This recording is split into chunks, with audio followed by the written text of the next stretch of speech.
All right, everyone. Lindsey Graham has more balls now that John McCain doesn't have them in his vice. And so he's come out and warned Trump, don't back down on the wall, Trump. It'd be a bad idea. Stick to your guns. We'll get something accomplished here. That's the way to go about it. It's very funny to see the Democrats try to pass like a comprehensive budget deal, which isn't really a deal, out from under Trump. They're hoping to get a veto-proof majority, I suppose, in the Senate so that, Trump will have to sign it in protest.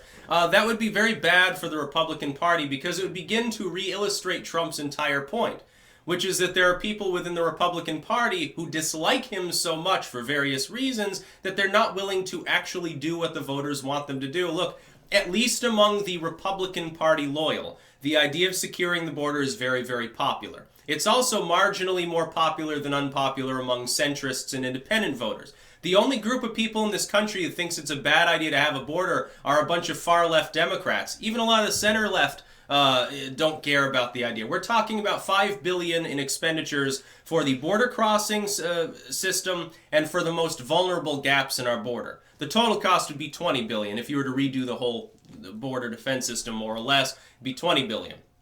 And that includes an improved border structure, improved crossing areas, more staff, electronic monitoring, the whole shebang. I find it funny the Democrats have decided to pivot and start talking about how there are illegals in this country who didn't come across the border, they just overstayed a visa. Okay, well then yeah, you should probably have a better system in place for that now, shouldn't you? Yeah, that might be a little bit of a problem. The problem is the Democrats, if you brought that up, if Trump said, oh yeah, that is a problem, yeah, you're right. Let's tackle that and we'll design legislation. We'll impose harsher penalties for people who overstay a visa or whatever. Oh my God, you xenophobic, ethnocentric, evil bigot. They would say that. You know that they would. Why are they even bringing up the issue? It doesn't even make any sense. I would love to hear Scott Adams talk about persuasion on that one. It'd be really, really funny. Basically, oh yeah, they're admitting there's a huge problem with immigration. It's just that they're not willing to tackle it and they keep deflecting from one sub-issue to another. I support Trump in trying to build the wall. It would be very bad if he were to back down. He'd lose a lot of support. He'd become a lame duck, actually. He probably wouldn't get reelected in 2020. The only thing at that point propping him up, with the economy looking a little bit more shaky now, is the fact that the Democrats have become a clown car party and they don't have a clear leader. There's a schism going on right now. That'll be the other main news of the day. With regards to Feinstein and Kamala Harris and Biden and some of the words exchanged there. It's like, I warned them of this 2 years ago. They didn't listen. It would have been better for them if they hadn't won back the House. Here's the thing. It looks like Trump might try a Stimson-Mazzoli deal. And what that would take the form of is you get your border wall, you secure the border, you deport large groups of people, but you also grant amnesty to some of them to take pressure off the legal immigration system. You get rid of some of the quotas, visa lottery and stuff. You streamline the system. You make it more like the pre-Clinton or pre-Reagan era system so that it's easier to come in as long as you adhere to a certain set of criteria. And in everything else, you've improved border security and generally security as a total as well. In this day and age, you have to go after the sanctuary cities. That's the other big thing that nobody, for some reason, is talking about still. I think we should talk about it. We should still be having a national debate over that. It's funny because California becomes a sanctuary state, and then some of the cities descended. Didn't San Diego? Aren't they one of them?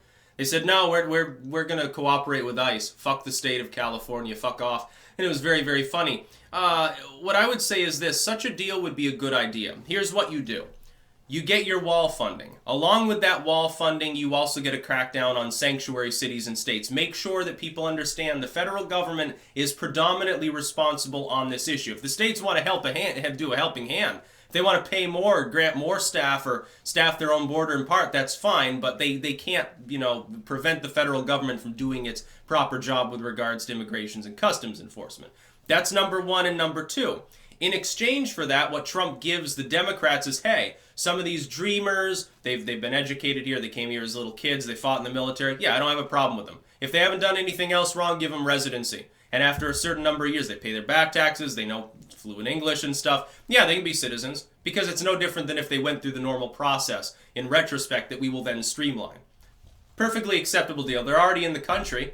You can't deport them all. Do you honestly? I'd spar with some people on the right because they make the claim that it's physically possible to deport 25 million people. No, it's not. Not without suspending the Constitution entirely, at least among some of the urban areas and border states. You'd have to do that. What you would have to do is go door to door in nighttime, really lightning raids, community to community in huge, huge numbers. You know, a lot of gun owners would think that martial law had begun and probably would start firing. Especially, a lot of it would take place in Texas. You know how well armed the people of Texas are?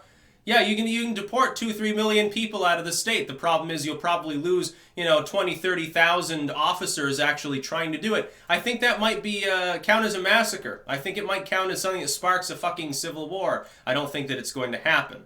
Therefore, I would support such a deal. And I have since day one. I mean, I've been clear on that since middle of 2015. And it always looked like Trump wanted that sort of deal. Negotiator-in-chief. His hardcore bravado on, we're going to build the wall. Mexico will pay for it. No more sanctuary cities. Deport everyone. Get them out of here. That's the hard sell. Then you pull back to a more comfortable position. After haranguing and making the opposing party nervous, then you pull back a little bit and then you get what you want. I still think that's his operative strategy. The problem is before he was negotiating with never-Trumpers, now he's negotiating with never-Trumpers and Pelosi. It actually is harder for him now. Will it get accomplished? I hope so. If there's no improvement to the border situation in 2020, the only excuse he has is, hey, I was obstructed. In some cases, by members of my own party. Yes, I want the wall. Yes, I want to crack down on illegal immigration in general, but I can't. Constitutionally speaking, I am hobbled because, unfortunately, the House of Representatives especially was run by people who didn't want to cooperate with me. That's possible. He then can make the sell again and hope for a better result in the subsequent election, but it's no guarantee he gets reelected on the power of immigration. He probably wouldn't be.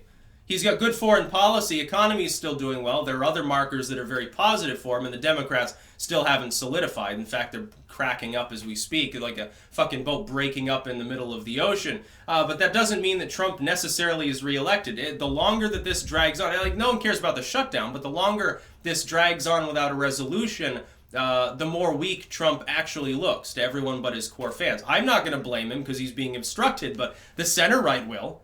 The Republican partisans that aren't MAGA hat wearers will. They'll blame him. That's a lot of support within the party. I still say he has a better than 50-50 chance by far. Until we know who the Democrat is, of course, we can't necessarily change our metrics too much. But if he backs down, it'd be terrible for him. I mean, his approval would be in the shitter very quickly. If he says, okay, I'll give you your fucking budget, whatever, fuck yourself, I'm going golfing, it's going to look a little bit conspicuous. That's about all. Peace out.